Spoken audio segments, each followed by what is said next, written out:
Welcome to the Coast Podcast.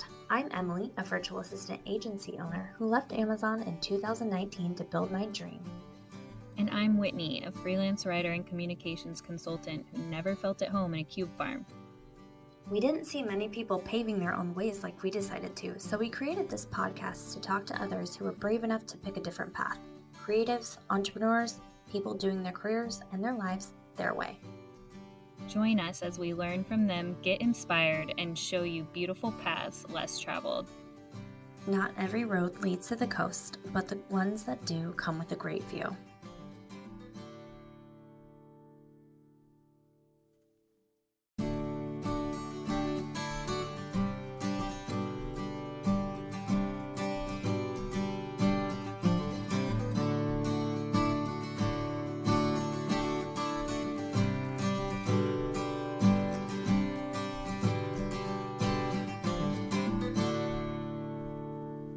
Hey everyone, this is Whitney Popa. Welcome back to the Coast Podcast. And I own a communications consultancy in Edmonds, Washington, which is a beautiful seaside town right outside of Seattle. And what I do for my work is I'd say that I help my clients tell and spread their story. So I help them figure out what their story is. I write things for them, and then I get them posted all over the internet and in print sometimes. Essentially, it's like this crazy mix of social media, PR, and professional writing that I created out of thin air after I was super pregnant and not trying to commute back to a job that was like an hour each way from my house and give my infant to the daycare that had more time off than I did. So I was really pushed into creating my own career finally after wanting to for a long time. And this is year 4. So really excited to be here and talk to people who have done similar things or created their own paths. I'm Emilie Given, and I own a virtual assistant agency based in Lynnwood, Washington, which is about 15 minutes from Whitney. We actually met working on a project together online,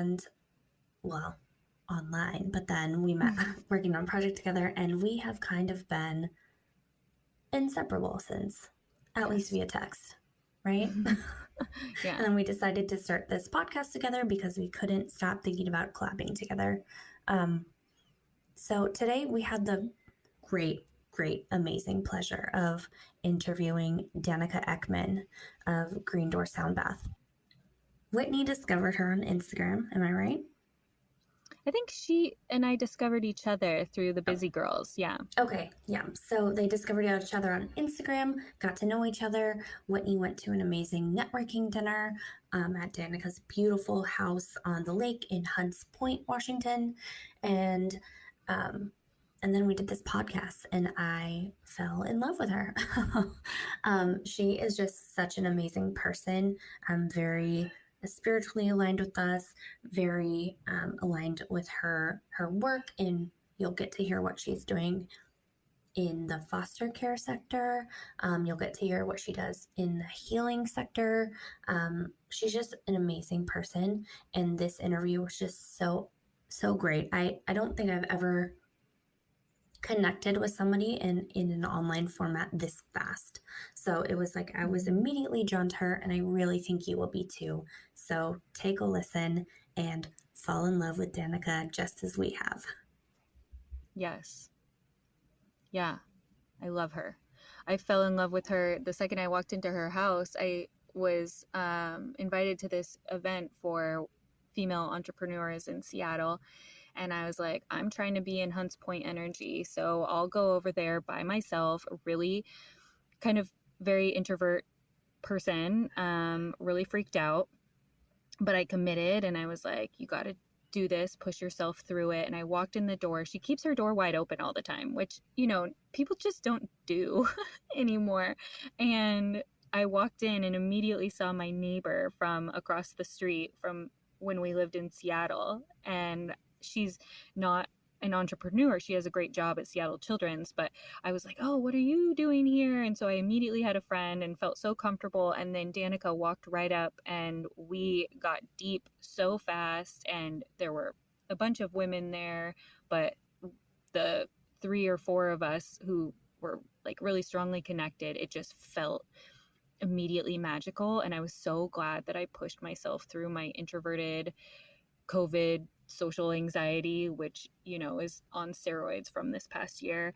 And I feel like I've made like a soul sister out of it. And I kind of manipulated in the back end to make sure that we interviewed Danica pretty quickly, because I knew that Emilie would feel the same. And I'm so glad that they connected on such a deep level so quickly. And it was crazy. It was like loading up the Squadcast, which is the program we use, and she was just there. You could like feel her energy through the screen of just like so grounded and Agreed. Mm-hmm. open, and just we started talking like we had known each other our whole lives, or I bet Danica would even say like in past lives, you know, like it was at that level. So I think you're really going to see that come through. And we are so eager for a round 2 and working on scheduling a sound bath with her for us to have the full experience in like an hour-long session with her beautiful bowls, and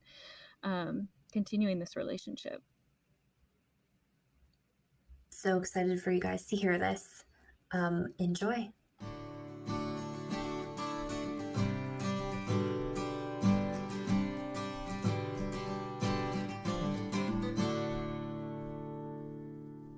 Okay, so today we're so excited that we have Danica from Green Door Sound Bath. Is that right? I said it right? You said it right. I see you on Instagram all the time, and I'm like, Green Door Sound Bath. Like, gotta keep it all in order. It's a And long one. yeah, but it's amazing, the story behind it. So I definitely want to hear that. And also, like, you have carved out your own path. That's what this is all about. We love these conversations. And we were just chatting about all the other stuff that you do too. But to get started, I'd love to hear more. I know a little bit, but I'd love to hear more about like how you became you today. It's usually a long story. You can make it as long or as short as you want, and we might kind of poke you along the way and ask some follow-up questions. Yeah, that is like a good question. Like and the first thing I thought of is like, where do you begin? So I guess right after college, I moved to New York City by myself. I didn't have like a job or a friend or a apartment. I just was like, I'm gonna go and it's gonna be great. And I always have this quote in my mind, like, God favors the brave. And so everybody was like, where are you going to live? And what are you going to do? I was like, I don't know. I'll figure it out when I get there. So as I'm on the plane, and mind you, I'm like 22, like, what am I, like, what am I thinking? You know, now that I'm 37, I can look back and say, oh my God. We were so brave at 22. I swear. I was so brave. Totally. Yeah. And so on the plane to New York, I was sitting next to this guy, kind of like a nerdy guy, worked for Microsoft, and I was just like, oh my gosh, I'm so excited, I'm moving to New York. And he's like, where are you gonna live? I'm like, I don't know. He's like, what are you gonna do for work? I don't know. And he's just like horrified by me. And he's like, okay, so my partner who was supposed to be flying out here with me, his wife just went into labor, so I have an extra hotel room for like 3 days. You can like stay there until you like figure out where you're gonna live. And so I was like, of course, this is going to work out. This is great. So I lived in New York, and then everything worked out. Everything was fine. And so I lived in New York until I was about from 22 to 29, just like had the time of my life, worked for like amazing brands like Vitamin Water before it was bought by Coca-Cola, and LVMH, Louis Vuitton, Moet Hennessy, and Soho and Tribeca Grand Hotels. And I just like had the best time. What is your degree in? Communications. Okay. With like an emphasis in PR, and I like thought I was gonna go to New York and like be a PR girl, and then I was like, ugh, too much work. Right. Let's not do that. Because I always wanted to, like, my social life was always number one to me. Like I was always like, oh, maybe in college I was like, maybe I'll do broadcasting. I was like, oh God, you have to like get up early. I'm gonna like be out till 3 a.m. I can't like get up at 4. That's not gonna work for me. And so, yeah, just had like the best time in New York. Then I came home because I was like, I want to my goal since I was in third grade was to like buy my own home, like before I was married, before whatever. So I was always like saving to so that I could do this. So I moved home, bought a condo in Queen Anne, and my girlfriend was like, "Oh, call this contractor," because I wanted to, do a bunch of things. And that contractor later turns out to be my husband, but he never called me back at the time. Stop, And that's so cute. yes, and I really believe like since that was like I really believe that like women or everybody should like do your goals, right? Like don't put them aside for everybody else, like do your goals. And I just think it's really like serendipitous that like the first phone call I made in my condo that I bought was like to my future husband, that I wasn't aware of that at the time. So I really believe in like you just have to like do you and go after everything you want, and like everything's gonna fall into place. And so I was like, okay, I need popcorn ceiling scraped off. I want to like take this ugly carpet out. And he's like, yeah, like call you back, like not interested in this little weird job. And so I moved back home, moved into my condo, working for Verizon and the Seahawks doing marketing stuff. And then like 6 months later, I was like swiping on Tinder. He would like die if he knew I said this out loud. He's so embarrassed by it. And he's like, "Oh my gosh, I never called you back. Did he We ever should go tell out." you? Did he ever tell you why? Or he just Oh, forgot? he was like, "I was so busy. Like I wasn't gonna come scrape your popcorn ceilings off, girl." I was like, "Oh, okay." And so yeah, we went out on our first date like 7 years ago, and yeah, it's been great ever since. And so in that part of my journey, we have been trying to get pregnant for like 4.5 years, and we have gone through 6 fertility treatments. And in doing that, I have like totally gone down this like all natural lifestyle. Like I've always been like healthy and organic and exercise and all of that, but it's really been like cleaning out all of my beauty products and household cleaners and getting into acupuncture and like all this stuff. And during one of my IVF cycles, which is the worst experience of life, I had never had anxiety before, and I just felt like I was crawling out of my own skin. Like I never had felt this way. Like you're pumping your body full of all these hormones, and you're just like, you just feel like, I mean, it's just awful. No one have I ever talked to that's gone through IVF was like, oh, that was great or fine. Even it's just terrible. And so I had a friend who played sound bowls for me, and like the second the sound bowl played, I felt like I melted into the floor, and like my anxiety went away, and I felt like myself again. So like in that moment, I was like, I have to do this for like every woman going through fertility treatment. Like this That's is so cool. amazing. And like I've been doing acupuncture for a year at that point, I think, and I love acupuncture, but for me, this was like immediate. Like, oh my gosh, this is so like better than acupuncture for me, better than anything. And so I got some bowls and I started taking courses. And it's just so funny because you think like your intention for your business is like, this is my direction. This is what I want to do. And my very first client was Amazon. And that was back last November. And to this day, I haven't had like a fertility client yet. I have a girlfriend who's going through surrogacy, so I've been doing sound baths for her. But it's just funny how like your intention is one thing, and then you just kind of have to roll with it, like be open, and like whatever is going to come is going to come. But that's kind of like my condensed version of kind of how I got here. I have so many questions. Yeah. Oh, shoot. No, this is so good. I knew you two would love each other. I feel it. She's so like overwhelmed immensely. I am overwhelmed. I'm so excited right I now. love to be overwhelmed. This is great.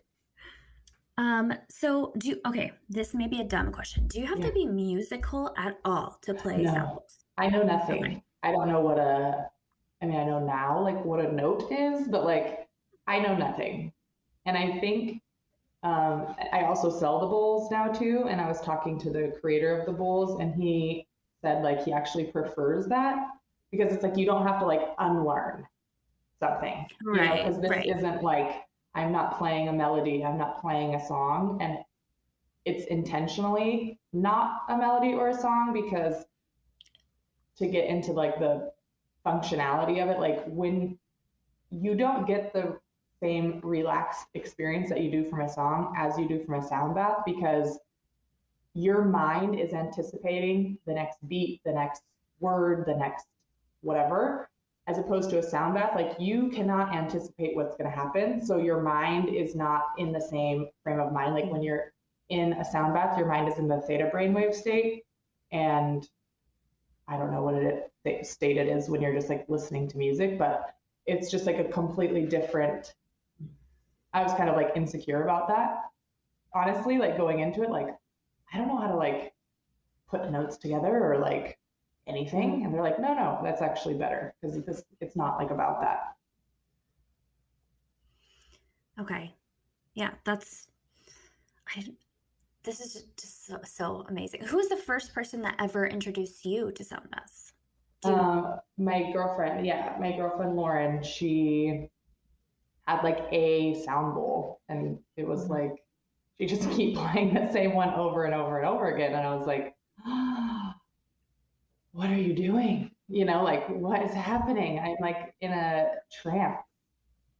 So does she do it professionally or no? No, just like had a Just bowl had at it. her house, and Wow. yeah, Okay. yeah, and it was like one of those Tibetan copper bowls. I don't know if you've seen those, but yeah, and like these bowls that I have are just like they're just so amazing because each bowl, like the size of the bowl means something, and the note of the bowl, each note is correlated with a different chakra. And then as you can see, like they're all different colors. Like some have like platinum or labradorite or moldavite or gold, rose gold, like, and so all of those properties like mean something and do something. And so like there's not two bowls that are really ever the same. And I have like a grandmother bowl and a grandfather bowl. Like everyone is just so like magical and powerful in their own way. Like I personally, I would say like more so than like the Tibetan copper bowls because that's just kind of like one thing.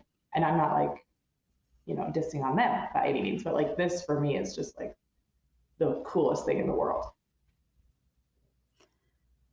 So what are you supposed to do? Can you tell us meaning people who have never been through a sound bath, right? Yes. So I've played around with a bowl in the crystal shop before for a second. I remember like a very like strong vibration in my heart chakra for sure.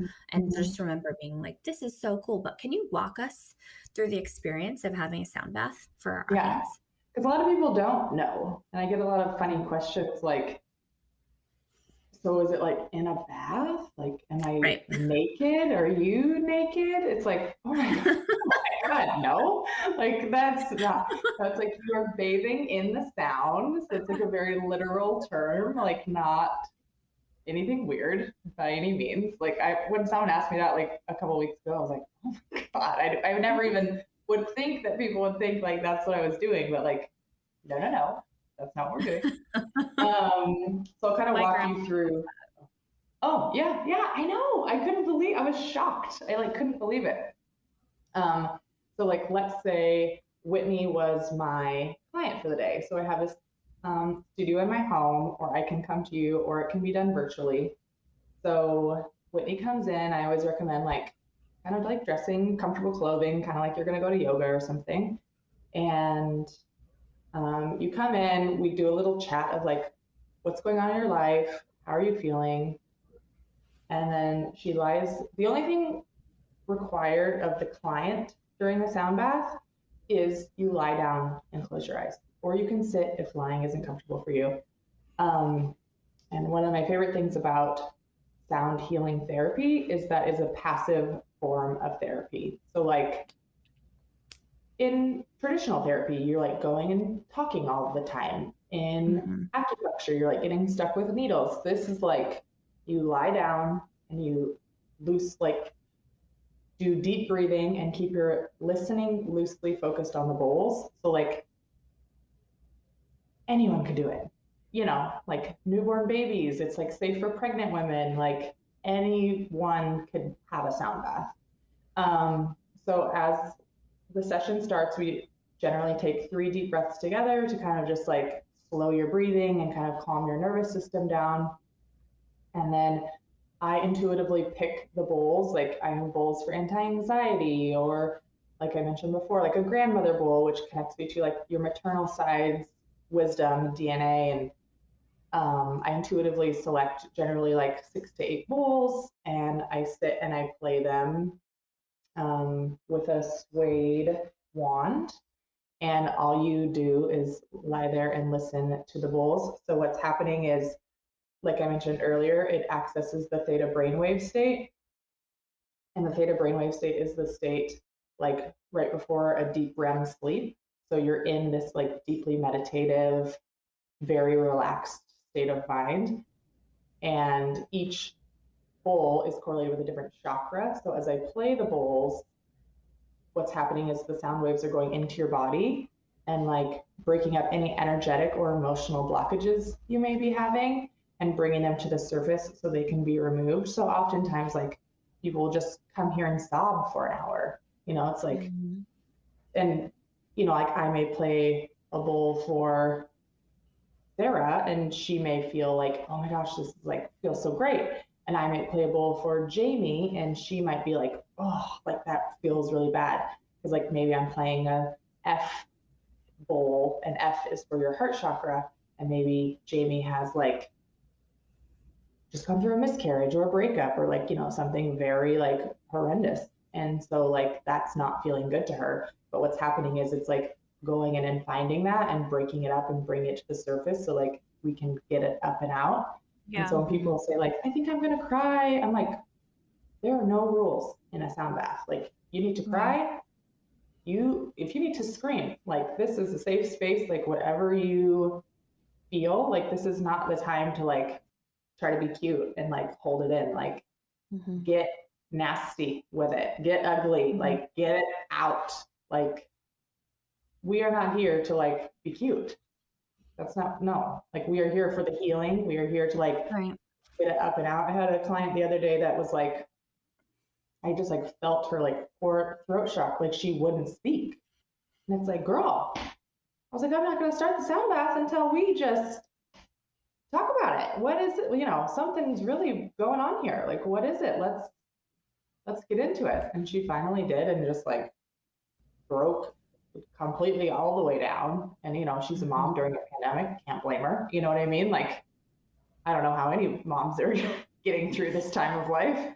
But yeah, it's just like amazing. And I have clients who come monthly and I've like seen their growth and their expansion. And it's just like, I just want to play sound bass for everybody. So I know this. Sorry to interrupt, Emilie. I have a very important question because I'm reading this book and it's called Awakening the Tiger, I think, or Releasing the Tiger, Awakening the Trauma Within, or something along those lines. And it's kind of similar to The Body Keeps the Score in a lot of ways of how we as humans keep trauma in our body and we hold on to it. And we, as opposed to animals, they have a traumatic event. I was relaying to my husband last night, like let's say a bird runs into the window, they freeze once they fall on the ground, and then once they kind of come to a little bit, they have this whole body trauma response where they get like kind of shaky.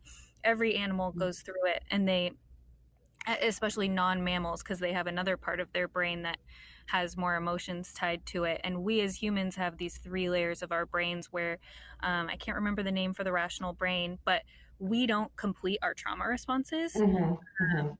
And I've been thinking a lot. I've been getting therapized in every direction just because the past year I've really like dug my heels into like becoming my highest self. And I do think like a longer sound bath would be important for me. But my question for you is like, are you seeing people complete like their trauma responses with you, like bringing all these things up that, like, one of my frustrations is I don't know if I can even access some of these traumas that I'm holding in my body. And I know because I feel in my body when I'm having a trauma response to something, like I feel resistance, or I feel like I like get stirred up in my heart. And I would imagine that I know you mentioned people crying, but like even like shaking or their bodies doing something involuntarily. I've been so Yeah. curious as I've been reading that book, because they're like, you don't have to figure out how to talk about it. Like that's not Yeah. like re-traumatizing yourself. There's so many different therapies and modalities where you can access and heal from the trauma without ever really remembering it consciously. Yeah. I have I think a lot about what you just said. And it's funny, I had this conversation maybe like a week ago with a friend. Um, the short answer is yes. Like I see people twitching and I see their body doing things. I don't even know if they're aware that that's what's happening, because their nervous system is one of the benefits of a sound bath. Your nervous system completely like relaxes and kind of resets. So I see a lot of like rapid eye movement. I see a lot of like hands and legs twitching, but get a little woo woo. Please I fully, fully, do it. fully believe in past life trauma healing. And so like I have spent the last few years doing like subconscious therapy. And so I've like met myself in like 5 or 6 past lives, and because I don't think like I am the end all be all. I don't even call myself a healer because I don't really think that's like appropriate. I'm like a sound bath practitioner. Like Whitney, if you're my client, you're doing the healing. Like I'm not doing the healing for you. Like I am not, I am here to like share my gift and my Yeah, you're passion, but like you're the healer for yourself. Like I'm just here to help you.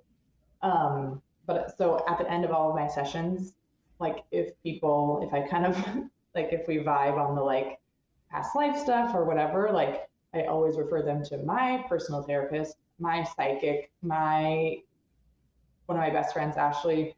Um, she's at Shift and Shine. She does birth chart readings, and so I believe that like yes, we have trauma in this life, but we also have trauma from past lives that like we cannot logically deal with.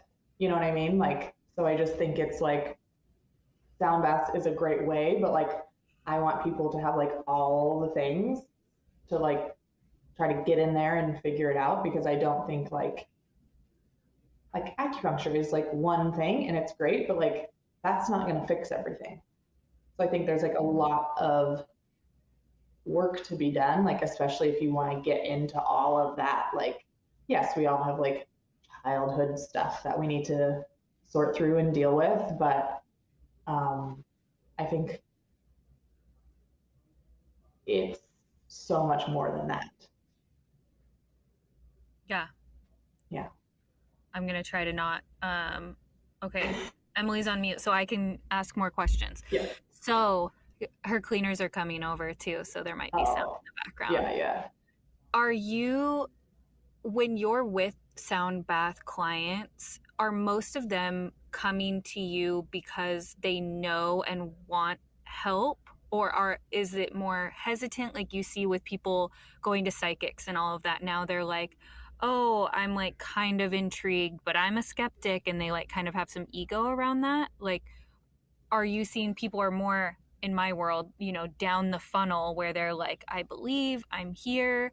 Or is it more like, my friend did it and said it was kind of cool, so I guess I'll come to this group one at like the bar studio in Mill Creek? Yeah. Yeah. I think it's like a mixture of all of those things, where it's kind of like I have a lot of people who come here and they're like, oh my gosh, I'm like so into sound baths. Or it's like, oh, I heard about it, kind of wanted to like try it out and see, or like my mom booked me this appointment, so I'm here. So it's it's all of the things. And I really believe that, like, my friend who booked the session for her daughter's 16, like, I've been getting messages during my sound baths and I give them to people at the end. And everyone's always like, I'm always hesitant because I'm kind of like, these messages are new to me and I don't really know where they're coming from. And this is so cool. But she's the only one who was kind of like, no, that doesn't really. And it was like, her heart felt really heavy and sad. And she like didn't want to like connect with that maybe. And so I kind of think like, I want to play sound bass for everybody, like I said, but like I think it's a very deeply personal thing because like you're accessing yourself in a way that you generally don't. Mm-hmm. So I think it's really awesome. Like, however people come to me, like maybe she'll come back in 5 years and be like, okay, now I'm ready for that. But it is so deeply personal that I do love it when someone's like on their own volition coming, or, you know, if they're curious or if they're obsessed with it, or like, you know, whatever, wherever they fall on the spectrum. How do you manage your time within all of it? Because I could imagine you could have super booked out days and just be kind of exhausted by the amount of work. Like, do you have a schedule where you're like, these are the days that I do them and within these hours, or are you just kind of open? I'm just really open. I also, we were talking about earlier, I also am a volunteer coordinator for a program called Office Moms and Dads, who works with kids entering the foster system. And so between my foster care kids and my sound bath, I just go with it. You know, like I don't have a schedule. I've never really been, I just kind of just like to flow, you know, like I get up and I walk my dogs and I do my day, and then it's like, do I have sessions today? Okay, I have an open day. But that's been kind of an interesting transition from 22 to 37, having like a quote unquote job, or like someone tells you what to do, or like you have all these like obligations, where it's like, now I'm like, what's my day? I don't know. And so it's been a little bit of a weird transition in that way, because it's like, now it's just me creating whatever it is I want to create for my day. And I think it's just like so fun and cool and exciting. Yeah, it's so terrifying and empowering at the same time for me. Like, I'm 4 years into my business and I'm still like, oh, I get to like dictate my day to an extent. I mean, kids and all of that. As you're talking though, and I do want Emilie to dig in a little bit about the foster care stuff, but I want to know how your husband feels about it all. And I've just, to speak to my personal experience, my husband is not woo woo, but he's absorbed a lot through osmosis, and I find that he is becoming such an evolved, higher version. Like, to what I say to him too is like, this is all no lose for you. Like, whether you buy in or not, like, what's the problem with like believing in magic and listening to your body and checking in with yourself? Like, it's all so ancient, and so many cultures are so deep in this that like there's nothing that you're losing from like being on board with it. I don't expect you to be on my level, but like when I relay messages to you or downloads, or say that I went to this sound bath, like my hope is that you would be curious and supportive versus like whatever they can be. And he's been very curious and supportive, even if he's a little quiet, but then I find him saying things about it. So I'm always curious about the husbands and how they talk to you, how they talk to others. Yeah, that's a really interesting question, because I want to preface that my husband owns a construction company. So he is like, you know, a dude. He is a guy. Yes. Yes, a bro. And he is, yes. And so I started going to a psychic a couple of years ago, and I'm like obsessed with my psychic. She's in Mukilteo. Everybody go to her. She's amazing. Her name is Nancy Drew. I know. Nancy Drew? Yes. Nancy with an I. just so you know. And the first time I went to her, she looked at me and she goes, "Oh, something personal about my husband, I won't say." And it was like, ding, ding, ding, like so spot on. And so I came home and I was like, "Oh my gosh, like, I have to tell you everything." He was like, "Hard no. Like, I think that's very bad. Like, I don't want to hear anything about it. Like, don't share that with me." And I was like, "What? Like, how do you not want to know this, like, magical, amazing news? Like, this is so cool." And so he's anti in a lot of ways. And then somehow, like, he's very into sound baths because I play for him and his friends, and he he owns like 3 companies, and so he's like very stressed, busy guy, and I'll start a sound bath, and like not even 2 minutes in, he's like completely relaxed, like, and for him, like, he doesn't relax. And so I think him having the personal experiences that he has had, and having his friends over and like doing sound baths for them as well, and them being like, "Wow, what is that? That's magic." So, he'll dip his toe into sound baths, but all the other stuff that I'm into, like, he went to acupuncture a couple times, and he was just kind of like, "I don't have an hour in my day to lay down." So They always say that. we run at different speeds, but he's very supportive of me and my business, and he's such a entrepreneur. He's like, "We need to get you a storefront. We need to do this and do that." And I'm like, wait, like, let's just give me a minute, like, so, I mean, he couldn't be more supportive. So that's really nice and feels really good. But yeah, no, he's like, he'll dip his toe and then like Ashley, my astrologer girlfriend, she read his birth chart and he was like enamored by it, so it's just funny. So like, I just keep throwing it out, and it's like, I know the psychic's off limits, but like, I'll just keep throwing all this other stuff out, and it's like, if he's into it, he's into it. And if he's not, well, you're being silly. My husband's exactly the same too. Like, I'm like, "Do you want me to pull your tarot cards for the day?" And he's like, "Nope, Oh yeah. no, I don't." And then, but I'll catch him saying things like, "Maybe the universe is telling us it's not the right time." And I'm like, "You do listen to me when I talk." Yes. Go ahead, it took a long time for him to get there, but he's probably like anti-psychic, and I don't know how you feel about sound baths. Well, he was with me in that crystal shop when I told you I like saw one. He's like, "Oh, that's kind of cool," but Yeah. I think he's curious, but apprehensive. Yeah. I would say. I think maybe they want to be in control, Right. Yeah. I'm raising my little man to believe in magic. We go to the crystal shop all the time. I tell him what they mean. We talk about magic. There's no reason for him to not be his most intuitive self. I was just talking with my girlfriend the other day, and it's like, from such a young age, like with Halloween and with shows and everything, like, witches are bad. Like, witches are black and black magic and scary and like all these things. They're gonna like eat the little kids, and it's like, oh no, witches are great. It's fine, but it's like very ingrained in them from a very young age that like that's bad, and natural is not the way, and all the things. My grandma didn't want me to read Harry Potter.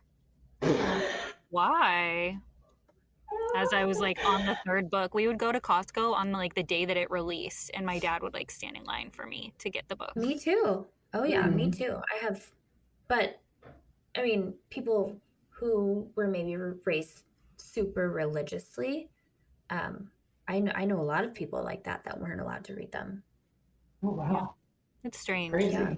Then there's my mom, who's like become more religious, but also like raised me in Olympia doing the rain stick for her during her acupuncture appointments. And we're having joint birth chart sessions next week with Ashley. Yeah. So cool. He's just forever confused, I think. Because I'm like, you can believe in both. Like, magic is like God. however you define Right, it, like your source. spirit. Yeah. Right. We talk about spirit all the time. It's the same Yeah, you thing. don't have to be one or the other. Like I love the Lord and I also love my psychic. So what are you gonna do? Yeah. Do you play sound bass for your foster kids? I've been thinking a lot about that because I think it would be really amazing, especially for their nervous system being so fried in the moments that I am with them. But like the bowls are so expensive. And so like generally a bowl is like between $1,000 and $10,000. Oh, And so yeah. Wow. So like I have a bowl here that's like $16,000. So it's like, maybe not. It's not like because you don't know what you're going into, right? Like generally, if I know kids and I've worked with them for a week at a time, like I kind of like they know me, I know them, but like generally when I'm going in and they have a need for a kid who's just been pulled into the system, I have no idea what I'm going into. Like they could be very emotional, which they should. Who can blame them? But like I have found more often than not, they're like the sweetest kids in the entire world, and they just want to like be loved on and hugged on and treated nicely and like any other kid. But there is the other time, which like I probably would be this way, like you're a little bit of a little asshole, which like, sure, of course you are, like you have a lot of emotions going on right now. Yeah, everything is running hot. No tools to process them. Yeah. How do you? Okay, so we were talking about before we started recording. I grew up in foster care, so I think I'm completely enamored by what you're doing, and with Office Moms and Dads. So, can you tell us more about what exactly you do there, and how you got connected to that? Yes. So through my husband and my fertility journey for the last 4.5 years, it's like I want a kid. There's these kids who needs love. Let's put it together and all like love on each other.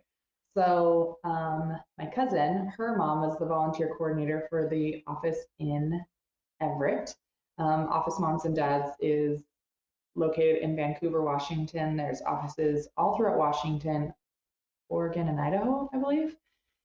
And what we do is when a kid gets pulled from home or school or wherever, and they get brought into the DCYF office, which is Department of Child, Youth, and Family, the social worker in that moment has a million phone calls to make, and they're phone calls that are not really appropriate for a child to be hearing, even though like they've lived it, like they don't need to hear it again. Like right.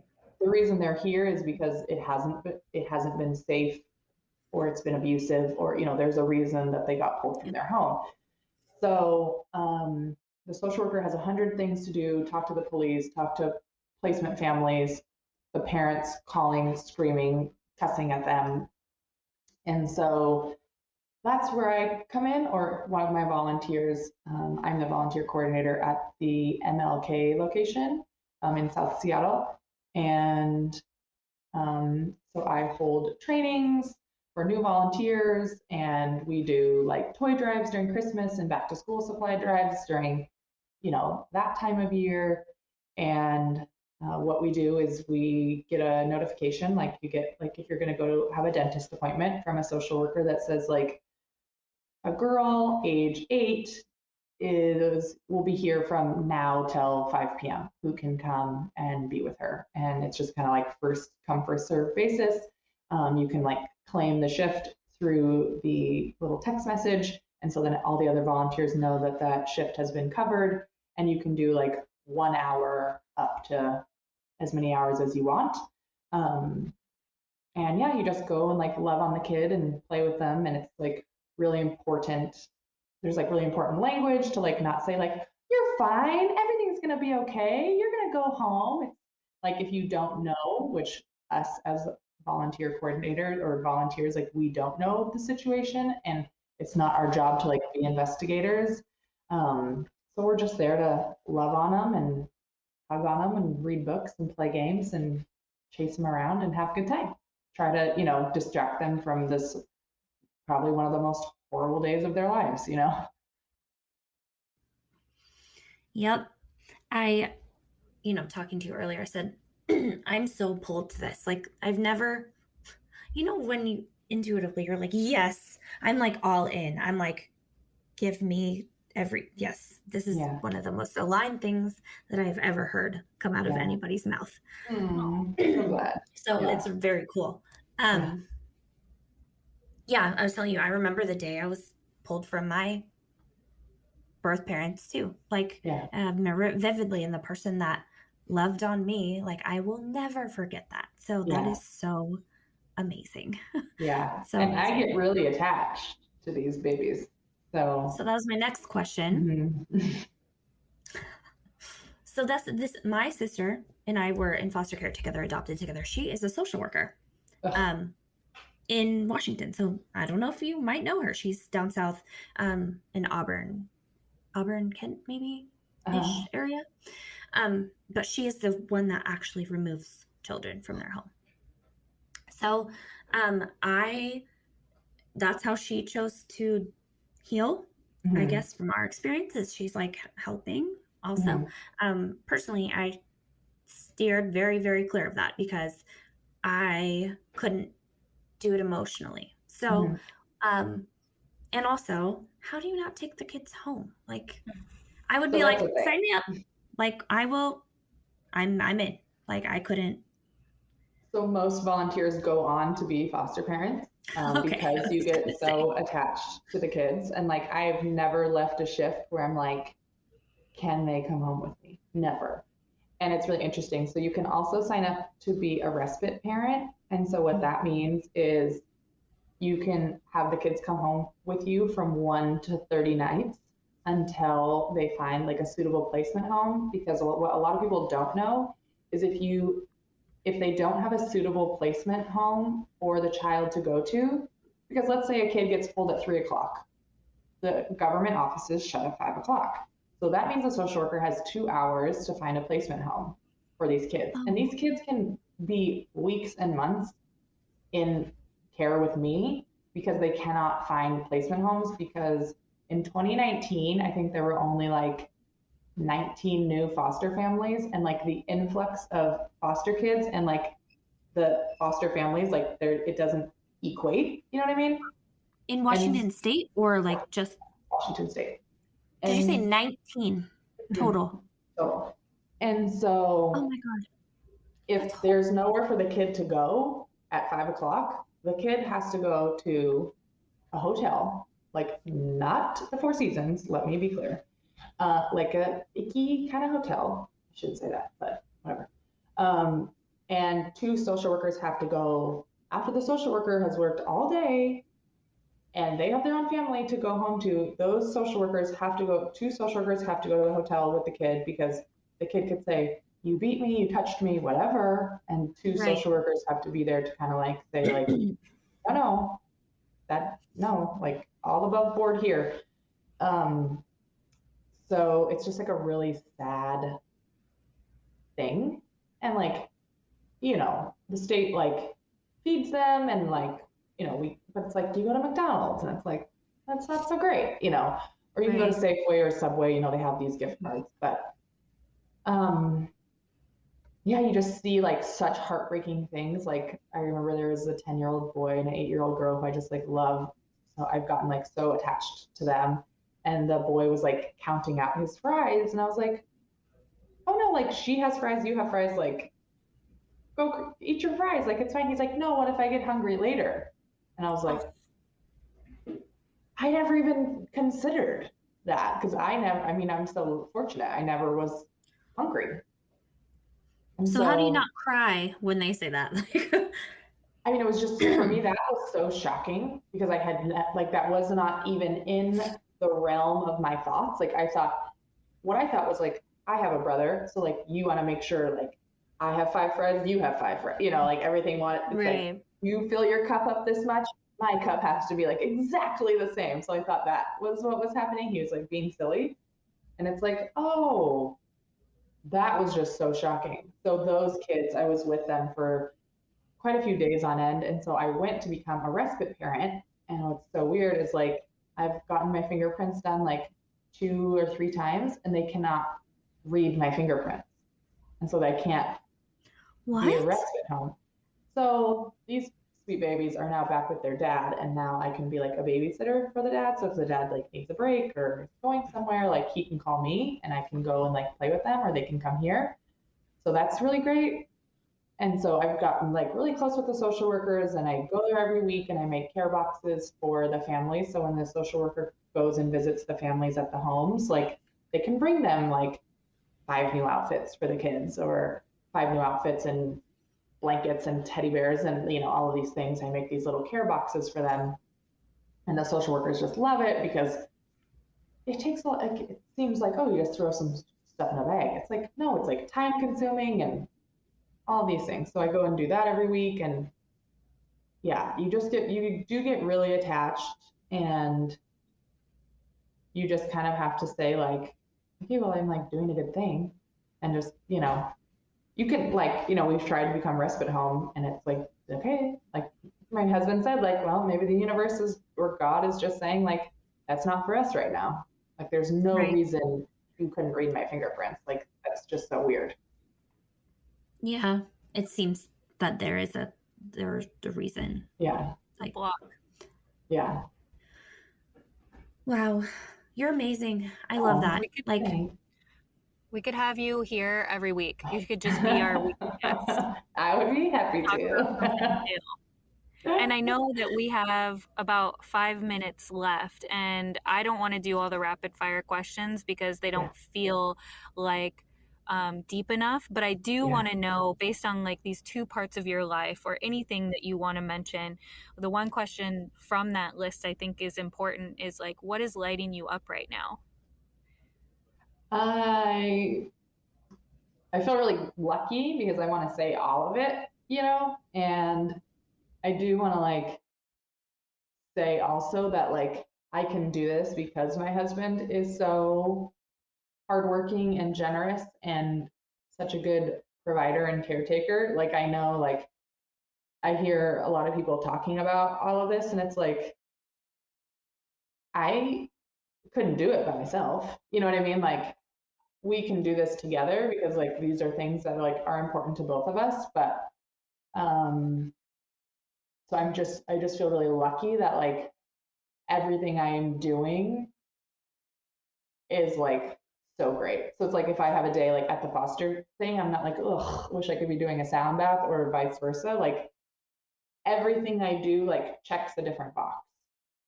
And so I just feel like a really lucky person because I remember like going to a job and it's like, okay, I have to do this so I can like pay my rent, so I can like go out and like have fun. And like it was just like a thing so that I could live my life, and now it's like I am living my life always, like living what I think is important to me always. And so isn't that so beautiful? Like I just a feel so human, lucky.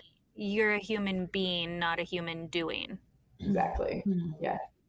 Yeah. And Oh, I like contributing that. in ways that are like so purposeful. Not everybody thinks about their purpose. That's something I actually push my husband really hard on. Like, it doesn't matter what your job is or how it's fulfilled, but I want you to think about what your purpose is, and not necessarily forever, like this lifetime, but like right now, what do you feel like you're meant to contribute? Yeah. And then there's like the whole idea of like, I've been thinking about this a lot about like women in this era that we are in growing up. It's like I think as like a whole, we've kind of lost like feminine energy. And because every bit, like it's so hard, right? Like most people have to have like 2 income households. And so you're doing. Masculine energy is doing, feminine energy is being. And so I really have like over the last 3, 4, 5 years have like been very intentional about that because I was such a doer that like because you have to do to pay your bills to be able to do to it's like this whole cycle. And so it's like, okay, how do I and like feminine energy isn't only for women, it's like for men too, you know, like for everybody, however you identify. So it's just like kind of keeping that in mind as well, because I think it's easy to just do and not be, especially in this day and age. So, and not give yourself permission to be. I think there's a mm-hmm. lot of conditioning, I keep saying that, and culture that tells us to do, like productivity, all of those things, rather than Mm-hmm. be and even take time to sit and think about what am I here to contribute and be intentional with that, even if part of it is doing. Like, how does that Yeah. contribute to your soul and to, like, you know, the furthering of the world? So Yeah. we are obsessed with you. We Totally. love to have a part two. Let's do it. Please consider Yeah, we it. should actually. Yeah. And also, next time you have one of your events like Whitney Yeah. just went to, Yeah. please let me know. I will be Yeah. there. Of course. Yeah. I'm going to do another thing we'll talk about maybe next time is I'm like a very huge proponent of like supporting women and women in business in general. So I do these quarterly events. I just had my first one in May, and I'm going to do the next one like end of August, September, where I invite like all these like random women that I've met on Instagram who are like in the Seattle area and are either having like passion projects or businesses or whatever. And we all like come together, talk about what we're doing and support each other in any ways. And I had update from the last one. I had one of the hairstylists. She's like, "Oh, I've already done 3 people from the event." And I was like, Love that. That is "Oh amazing. yeah, That's so yeah, good. yes." So You are a I love to gift. connect. Yeah, I love to connect people and support women and business and all the things. So, can you tell our audience as we wrap up here how to find you?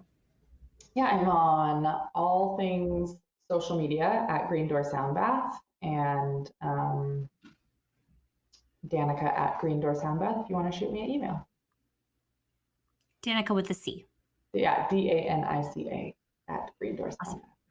Yeah. Yeah, Mhm. thank you. Thank you for being here, and I definitely will see you soon. Yes. This episode's music was provided by Sloan Best. And editing provided by Kayla Shu.